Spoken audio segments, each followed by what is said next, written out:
Hello and welcome to our ESG podcast. I'm joined today by a fantastic panel from across the from Jean Rea, a partner at KPMG Ireland, from Jessica Rasmussen, CEO and co-founder of Two Magnolias, Jeremy Wood, CEO and founder of Legerity, Mark Miller, Head of Client Advisory at Legerity, and I'm your host, Mike Wilson, CEO and founder of Ditto. I'll give my guests a moment to introduce themselves in a second and set the scene for us. So ESG. The impact of ESG is having for companies is a topic that is very much front of mind and front of newspaper. Today, we're going to discuss the importance of ESG for broadly financial services companies. We have a particular focus on the environment, so maybe it's capital E and a smaller S and G. But we're joined by 5 amazing thought leaders from across the market, giving their perspective from both a consulting, investment advisory and technology perspective. We will be discussing sustainability and how markets and indeed investor and regulator appetite is changing and the importance of this change. So to get us underway, Jean Rea. Jean, could you introduce your role at KPMG and give us your perspective on the topic of ESG from an actuarial side? Perfect. And thanks, Mike, for the invite here today. Absolutely delighted to be here. So as you say, my name is Jean Rea and I'm a partner working in the KPMG Irish firm.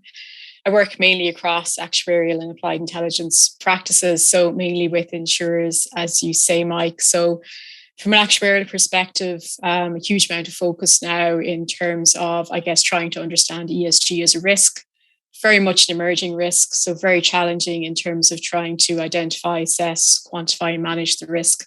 So that's really, I think, Mike, where the focus is currently at the moment. And Jean is joining us from Dublin today. So, and I'm delighted to be joined in the studio here by Jessica. Jessica, turning to you, can maybe set the scene on Two Magnolia and your role at Two Magnolia? Sure, of course, Mike. Thank you very much for having me today. My name is Jessica Rasmussen. I'm co-founder and CEO of Two Magnolias. We're a UK-based venture capital firm investing in UK-based businesses along the 2 pillars of sustainability and human health. We're very much focused on backing early stage businesses and entrepreneurs who are solving the most complex problems of our time. Super. I'm now going to turn to Jeremy Wood, who will introduce himself and what Legerity are all about. Well, thank you, Mike, and delighted to join the panel today. So my name's Jeremy Wood. I'm CEO and founder at Legerity. Legerity is a software house, a cloud-native software house, and we help firms address complex accounting problems and issues and focused on regulatory reporting as well. So over the last few years since we started, we've been helping firms meet different IFRS accounting standards and now focusing on our attentions to how we can help firms meet the ESG agenda. Fabulous, thank you. And then finally to our last panel member, to Mark Miller from Legerity. Thanks, Mike. Yeah, great to be here. So I head up our client advisory team at Legerity, and I support our clients and the organisation around accounting and regulatory change. So obviously, we've been focused on IFRS recently, but with ESG, we're now much more focused on how we can leverage our platform to help clients on their ESG journey. And I suppose from our perspective, there's a lot to be done in this area, but obviously there's a lot of information to be managed, and that's really where we think we can help. Wonderful, thank you very much. So dear audience, so how we've structured today is that we've got a set of prepared questions that we've worked through at a panel in advance, and I'll invite each of the panel members to take a lead role on that particular question. We'll then open up to the panel and have maybe a more conversational view around it. So to get us underway, Jean, could you maybe explain for our audience, what is ESG and why is the market focused on this now? Sure. Thanks, Mike. So ESG is actually a really difficult one to define succinctly. For me, really, it's about developing responsible and sustainable strategies, business models, operations, and investments. I guess there's lots of reasons why the market is really focused on this right now. From my perspective, here are 3 reasons. So firstly, ESG is emerging as the biggest risk that CEOs face. Secondly, ESG creates a wide range of opportunities, and I'll discuss some of those from an insurance perspective shortly. And then finally, COP26 was branded the Finance COP, recognizing really that financial institutions have a really important role to play and can have actually great potential to drive really positive societal change in this area. So I'll take each of those in turn, Mike, and explore them in a little bit more detail. So starting with risk, the World Economic Forum's Global Risk Report and KPMG's own Global CEO Outlook Report, they highlight that the environmental and societal risks are some of the greatest threats to growth that firms face. And companies now accept that climate change in particular equals financial risk. With that in mind, I guess climate change has some, pretty significant parallels with COVID-19, which, as we all know, has rocked the global economy and is now being dealt with by substantial stimulus packages, the likes of which have not really been seen outside of war times. There are some clear differences, though. The impact from climate change will be greater, it will last longer, and it will be more unprecedented. And unfortunately, there's no vaccine for climate change. I guess little will escape untouched as we grapple with the enormity of the challenges. And I guess failure by clients and businesses to properly understand, assess, and respond to those risks could potentially have catastrophic implications, not just on their performance, but on their long-term viability and indeed their very existence. So I guess we could, if we fail to, properly deal with and continue to underestimate the pervasiveness of the impact of ESG in our business, we could face an existential threat. And there's various drivers, of impacts. So there's obviously societal pressure. So stakeholders increasingly scrutinize companies' ESG performance and transparency, and that obviously affects project approval, brand acceptance, consumer demand. It impacts your access to capital. So investors increasingly factor in ESG considerations when making investment decisions. It'll impact on the quality of your workforce, and in particular workforce of the future, because ESG is becoming a greater factor that candidates are considering and that firms need to consider in trying to attract and retain top talent. And this is really as employees are seeking more purpose from their work. Regulatory developments, there's obviously very material regulatory developments, and they will continue, and the cost of compliance and disclosure requirements will continue to evolve. I guess some of the challenge with this is that governments and supervisors continue to develop and build out frameworks around this, and they don't really have the luxury of time to road test different policy options. So it's a little bit like trying to fly the plane while you're still building it. So it's very much going to remain fluid. And I guess furthermore, there's jurisdictional differences in terms of scale and timing of commitments, and that will obviously create additional complexity for firms to implement and meet those commitments. And then I'm sure we'll touch on that more later, but the reporting standards continue to evolve and mature. So the measurement and reporting of ESG-related information is something, where there's significant focus, in particular in relation to investor-centric disclosure standards such as TCFD and CSRD. So clearly, this is an area that firms really need to get right. And we're seeing that because ESG has evolved from a topic that was primarily owned by sustainability experts. It's now firmly a C-suite and a board level issue and concern. The second point I would like to make is that it's not all bad news, right? So ESG can create opportunities, in particular for insurers. New risks do create new opportunities for insurers. Some examples there would include that, customers do face a new set of risks and liabilities associated with ESG, such as reputational or supply chain management. And this clearly creates new challenges for risk transfer products and for mediation services as well. Similarly, opportunities arise from decarbonisation. So, for example, energy companies transitioning their businesses to new areas, such as renewable projects. And then obviously there's opportunities that arise from business model changes. So for example, changes in mobility, the move towards smart cities, etc. So that will create new types of customers and also new risk management needs. The final area, Mike, that I'd like to touch on is trying to, link the S, to create the link really between the S and the E for insurers in particular. Insurers obviously have the ability to influence and have huge predictive capabilities. So there's huge potential to drive positive societal change in this area. Some of the mechanisms available to the industry include taking appropriate pricing action, for example, managing policy wording, influencing claim spend, such as making greener alternatives available, managing their assets and investments, and of course, utilizing data and experience to inform public opinion as well. So, Mike, there are some of my thoughts. I think it's fair to say the industry is focused on this right now and certainly will be for some time to come as well. Fabulous, Jean, thank you. And there's a lot to unpack there that I'm going to kind of guide around now. First of all, it was really catchy when you talked about employers and employees making decisions around joining firms ESG. I noticed on the front page of the paper coming in today that Chipotle, the Mexican global chain of restaurants, have tied all of their executive pay rewards to their sustainability targets. And I think we're going to see more. It opens up nicely maybe when you think about investors, the threat to investment and appetite for investment, to maybe turn to Jessica now and get her perspective. Jessica, what do firms need to do and by when? And maybe help us with this landscape ESG from an investor perspective. Yeah, no, I mean, I think, Jean, thank you very much for that. I think you really outlined all of the thoughts that we as investors are really thinking about every minute of every day. I think, just to unpack it a little bit for you, Mike, I think when we look at companies, or if you like, the broader ecosystem of venture capital, private equity firms, we sit in front of founders and we are looking for their ideas and their thought process around sustainability, climate, supply chain, net zero. ESG has become a little bit of a catch-all, and I think we're trying to break it down into sort of more specific verticals now. But the critical way to look at it is that whatever they choose, they are going to be held to account sooner rather than later. And I think Jean's point about CEO risk is very real and very present. One of the, slightly cynically, one of the things that my co-founder and I think about is that promising nothing, in fact, is really all the rage right now. I think a lot of companies are hiding behind the sort of thought process of doing something or potentially doing something. But that we feel is a popularity game. And the real purpose-driven companies are the ones that I think are going to really shine through. And how will they shine through?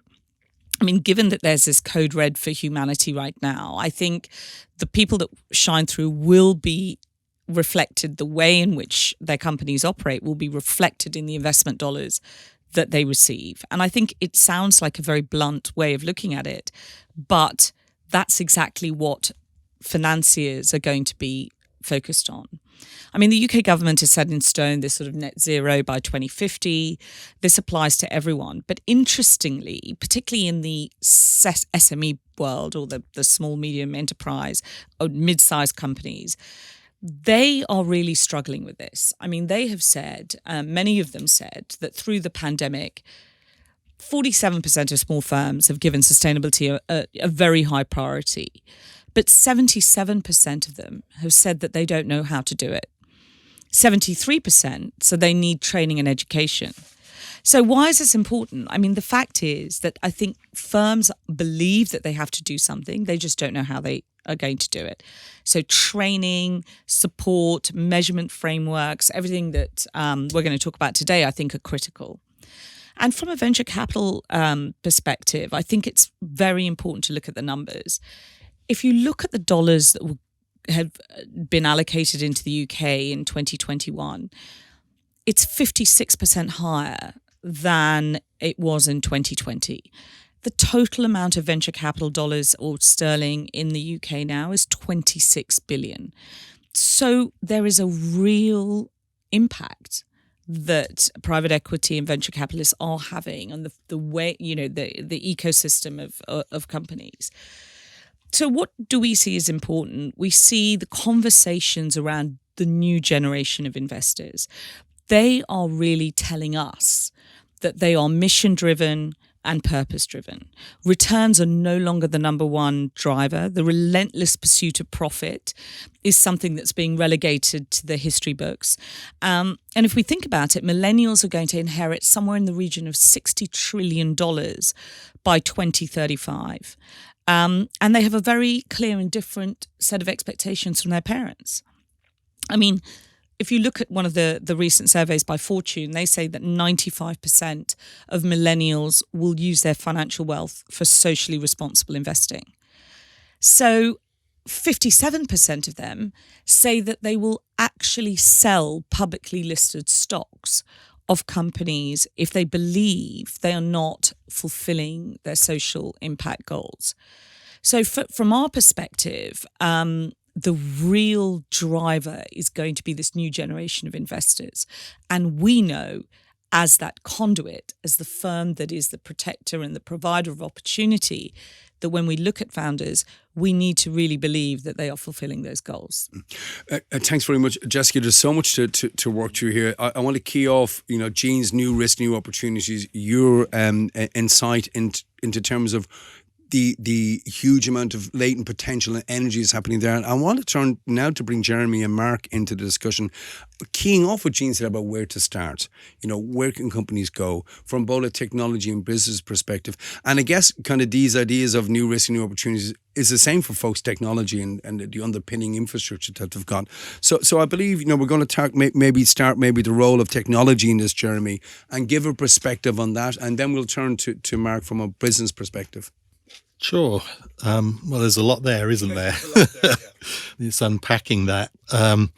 I guess in my role, I have to look at it from two perspectives. I'm a CEO of a company, and I have to run the company accordingly, and understand all the things that millennials want when they come in to work, and make sure that, we understand that agenda and play within that agenda.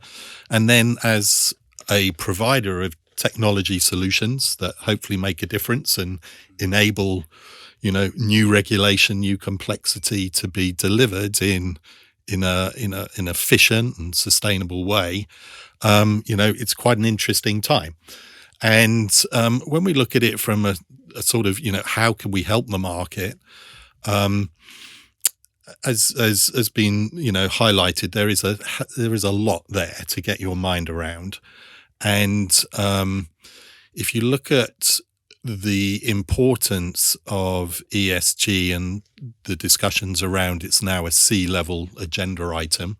In fact, I've seen many surveys, recently where it is number one priority for all various good reasons, and sort of ultimate performance of a business is going to be sort of an intrinsic part. Then it's a big thing for firms to get their minds around. And I think where we can help, and we've done this in other new regulations that may be not quite as wide reaching, but are complex to get your head around, is helping firms to sort of break it down into manageable chunks. Our particular focus is around the role of the CFO. And the CFO's office. And as part of the C-suite, they're going to be ultimately responsible for reporting to the markets around progress and on ESG. And to bring that together, is going to take a number of things that are evolving, like the accounting standards. So there are initial guidelines out. Mark will talk a little bit more about how those work and how firms can start to work with those. But it's, at the end of the day, it's going to be around data as well, many touch points throughout the organization and supply chain, and bringing that together in a way that is, reportable, is consistent. That's where accounting standards help, because it allows you to compare amongst peers. But bringing that together in a coherent way is certainly, from a sort of a technical perspective, how we leverage technologies and applications like Legerity to help firms start to grapple with this and then ultimately report. And to go forward from there, Jeremy and Mark, so Jean laid out, COP26, huge global pressure, societal change, societal risks. Jessica shares with us $63 trillion of millennial money coming online for inheritance. So all these are huge, laudable things, but the practical thing in a minute is how to implement this stuff and how to do it, how to make this work. And technology is the key to that.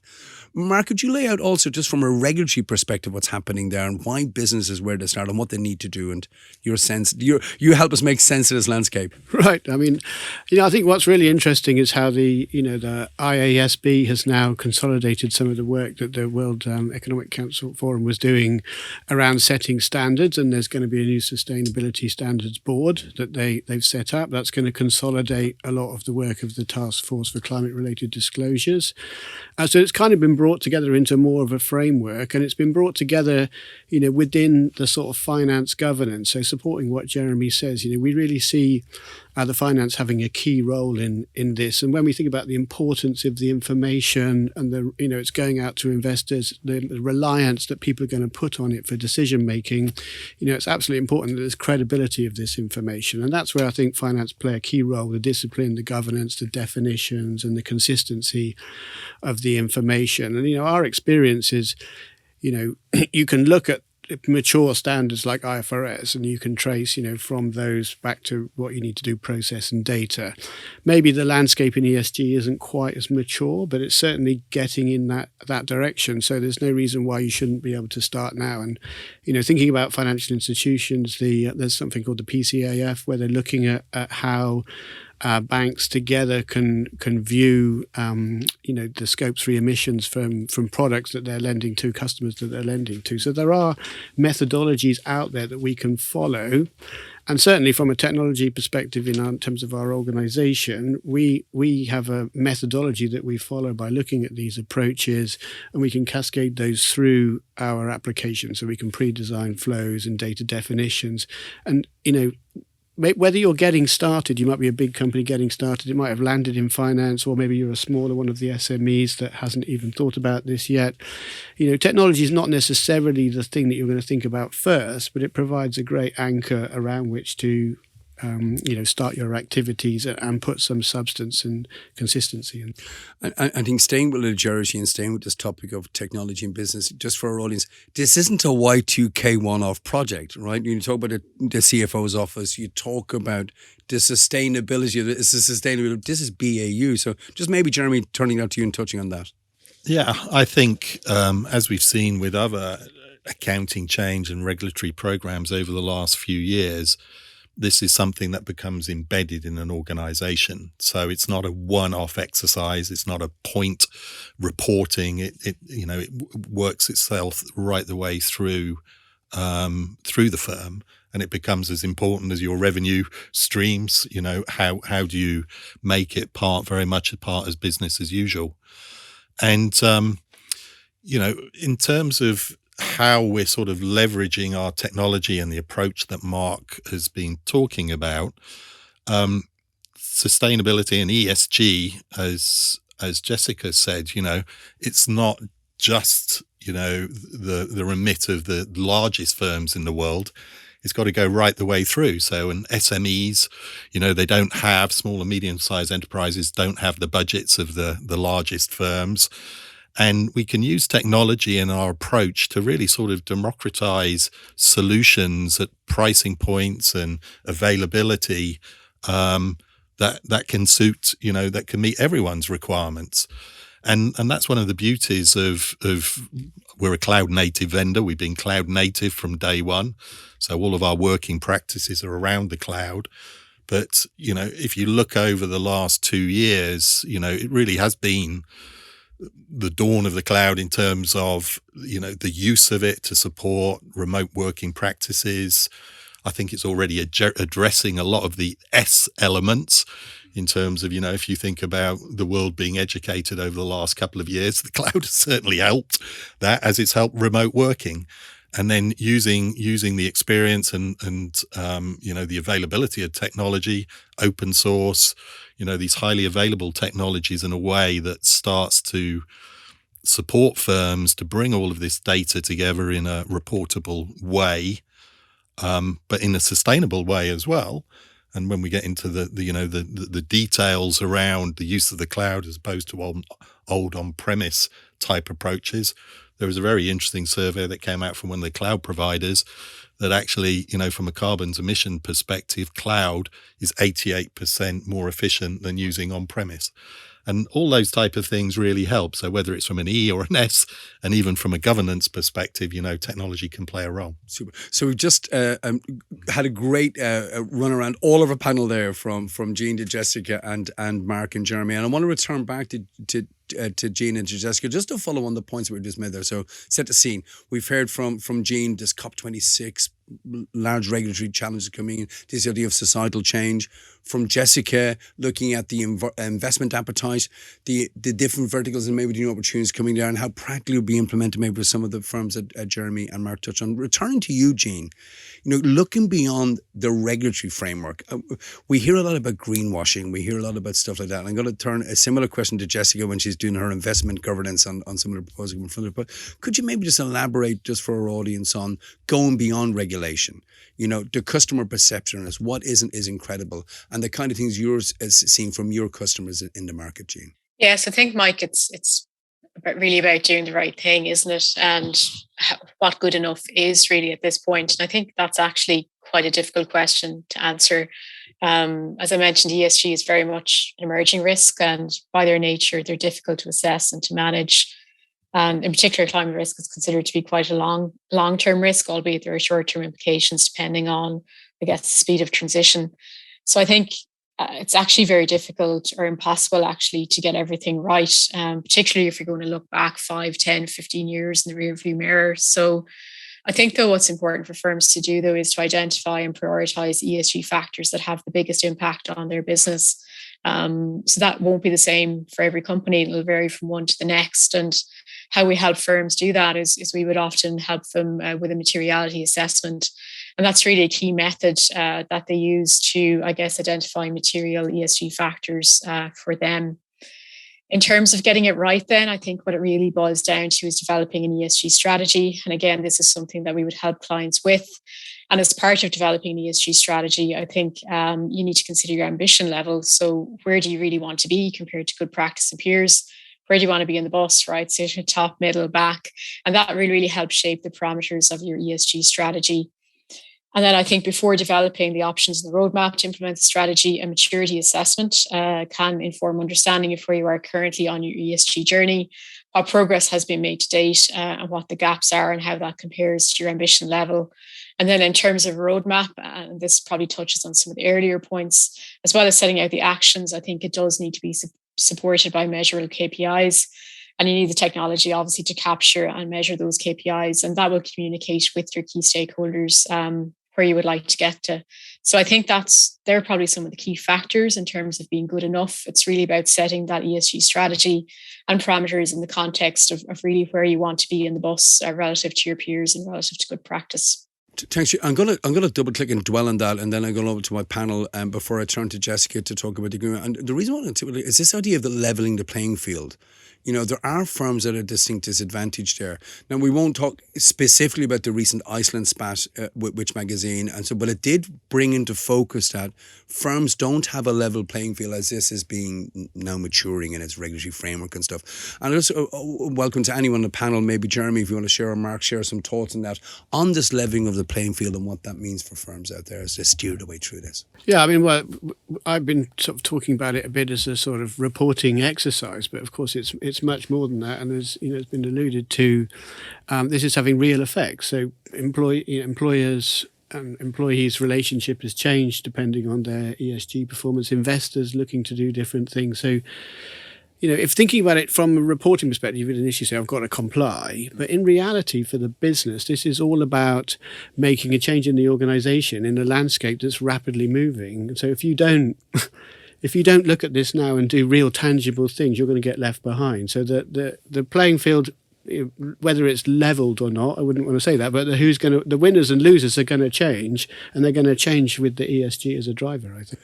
So Jessica, we heard about all these established companies, whether big, small, all of that, but I'd love to get your thoughts to share with our audience about the greenwashing effect, the kind of fad, the jumping on the bandwagon, how in the new verticals that people are kind of coming to you with to attract your investment in, and just share that with our audience. How do you kind of shake it down and understand what are the credible and the real ones and what aren't?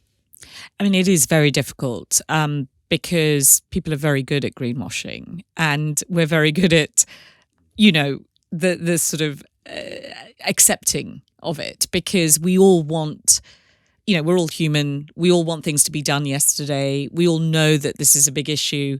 So, of course, we really want to believe the story. We're all drawn into that sort of fairy tale. But I think what Mark was saying about clear deliverables, but a very easy to understand set of ideals that companies put forward and can be measured and then implemented on is critical. I mean, as investors, we don't really understand every single part of every one of the businesses that we look at, in that their products or their new technologies or their digital. I mean, we understand their purpose and we understand what they're trying to do.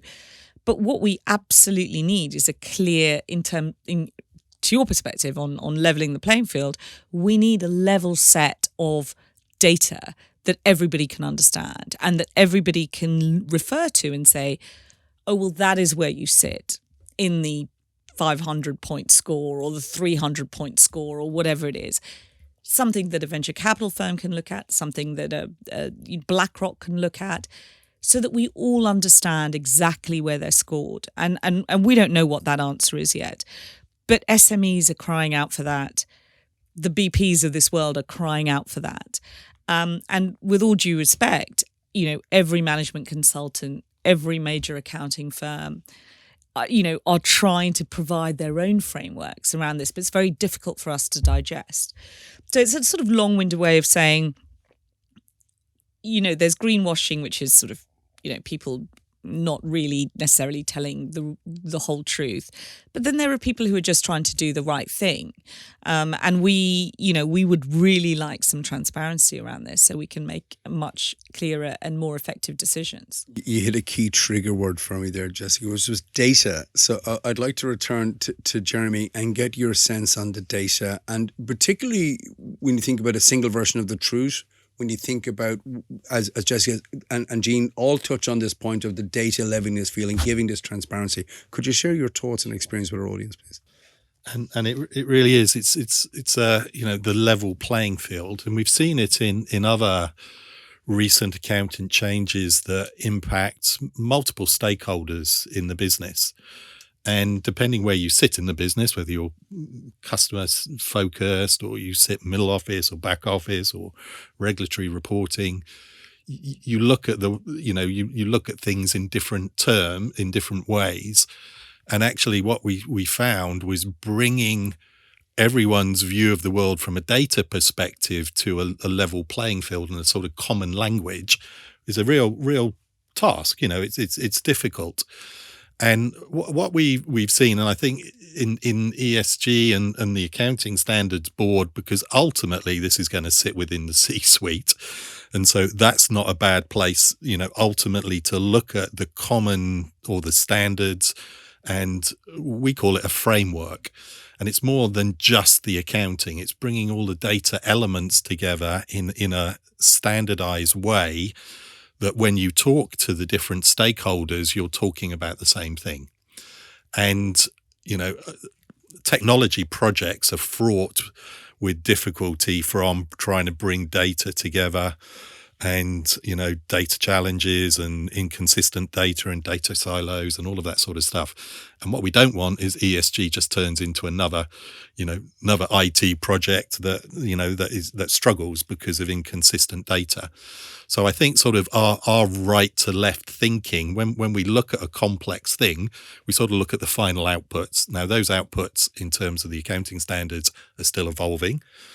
But if you actually look at the Sustainability Board, they think the guidelines are clear enough that people should start to work with it.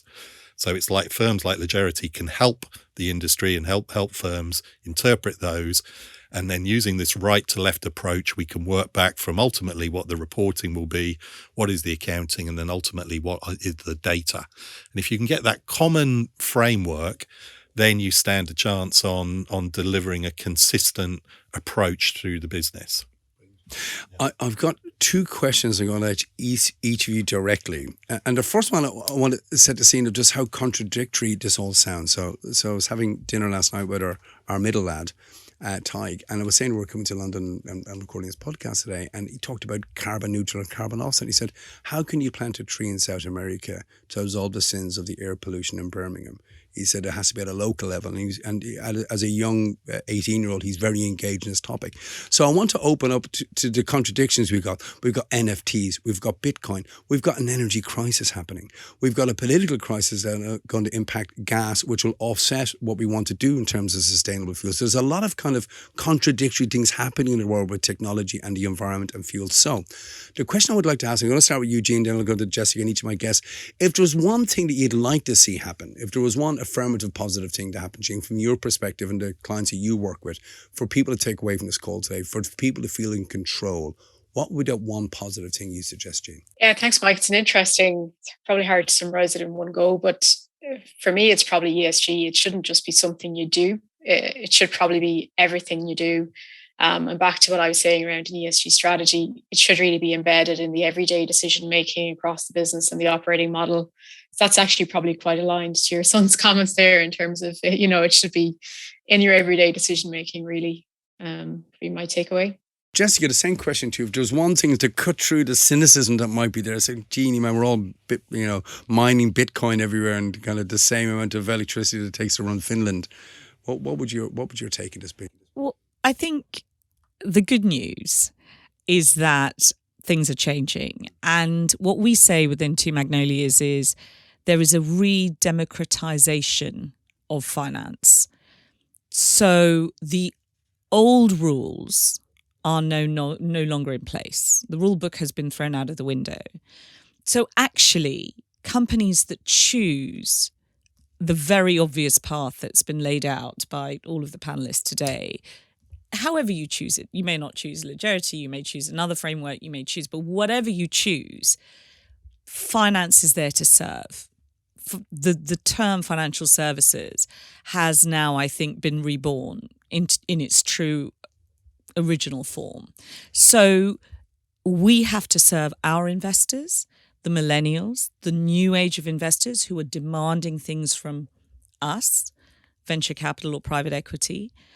And the opportunities lie entirely with these companies. And I think actually what's happening in the finance world is playing very much into their hands. So I think there's a lot of very good news out there.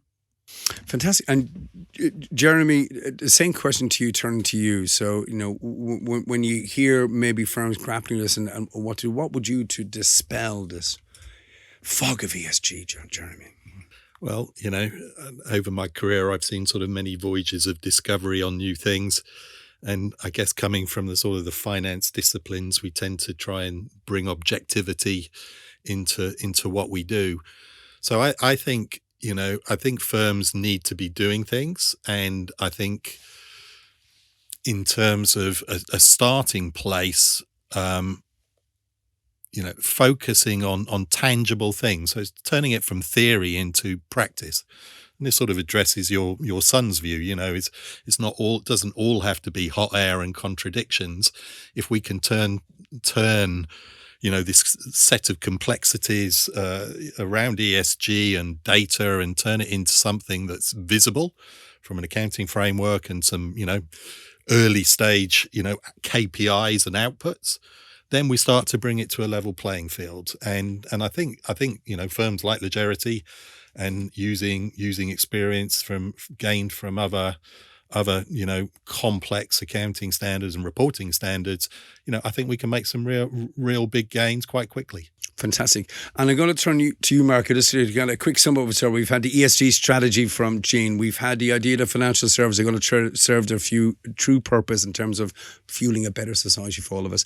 Then this idea of the transparency and the trust that Jeremy touched on there. What would you touch on, the thing that would turn to all these? I think I would build on the transparency point and focus on granularity, and to your point, you can say I'm carbon zero, but then if you open that up and say, well, how much is offsets, and then how much is real direct emissions, and then you start saying, well, what geographical footprints are all these coming from, and you start looking from your upstream and your downstream emissions, you get a better picture, and investors are very savvy, employees are savvy, and so that's what you want to present, an open, structured way of looking at ESG ESG with the granularity to back up your assertions and enable, related interested parties to drill into that in a robust way. And that's what technology effectively enables. Hopefully the standards board will crystallize some good standards for us. And, that's what I would urge firms to do. Oh, we've only really skimmed and touched the surface today as well. I've got one quick fire question to ask everyone to wrap up. And I just, before I get into it, I really have to thank Jeremy and Mark from Legerity, who've hosted and enabled this discussion today and bringing KPMG and Two Magnolias together. It's been really fabulous. And there's so many avenues you can go on. But so, to wrap it up, I'm going to turn back to you, Jean. Jean, if there was one thing from today's discussion you've heard across all of our panels today that you'd like the audience to take away from today, what would that one thing be? I think, Mike, we touched on a lot of challenges, but I think the one thing is, given the magnitude and the scale of the challenges ahead, we do need to start somewhere. The data might be imperfect.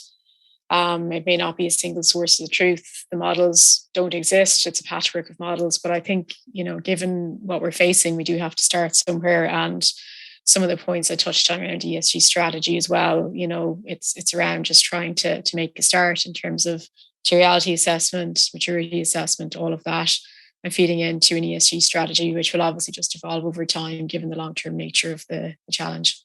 Fabulous to get the strategy right. Jessica, same question. One thing for the audience to take away from today, what would that be? Transparency. Transparency with what you're doing. Ensure that it's easy to understand. Ensure that you have some sort of framework in place. But if you do, and you are transparent and you're open, I think the future looks bright. Wonderful. Who doesn't like wonderful optimism? Mark, I'm actually going to turn to you next to give your one thing for the audience to take away from today's discussion. What would that be? Yeah, so we've been thinking about it as a regulatory challenge, but the reality is this is going to have a real impact on the organisation. So sometimes we see boards complaining that regulatory change is dead investment. I wouldn't see this as dead investment. This is going to either, propel you forward, give you a competitive advantage, or as a very minimum, help you hold your place in the market. So much more than a regulatory reporting change. It's not a tax, it's an incentive. I love it. Absolutely superb. Jeremy, I'd like you to have the final word, the one thing from all of your panelists to take away today. What would that be? Yes, well, I think it's get going. We've seen it, in other sort of regulations and accounting standards, those that are earlier adopters and get moving, ultimately are going to be in the best position. So we think there are some practical steps. We're working with some of the big advisory firms like KPMG on providing, real practical ways of taking this forward in proof of concepts and pilots and things like that. So, get going. Brilliant, fantastic. Well, it just leaves me to say thank you. We've covered so much. We have to all get back together again and do this again in a few months' time. It's absolutely fantastic to see the progress we've made. But also, many thanks to our host of Legerity. This is part of a series of podcasts, webinars, discussions, and white papers that Legerity will be publishing. So, listen, it just remains to say, in tradition aside, thank you very much, Jean from Dublin. Thank you, Jessica, here in London with Jeremy and Mark. It's been an absolute pleasure. And I look forward to getting together again soon. Thanks very much, Mike. Thank you very much. Thanks, everyone. Thank you. Thank you.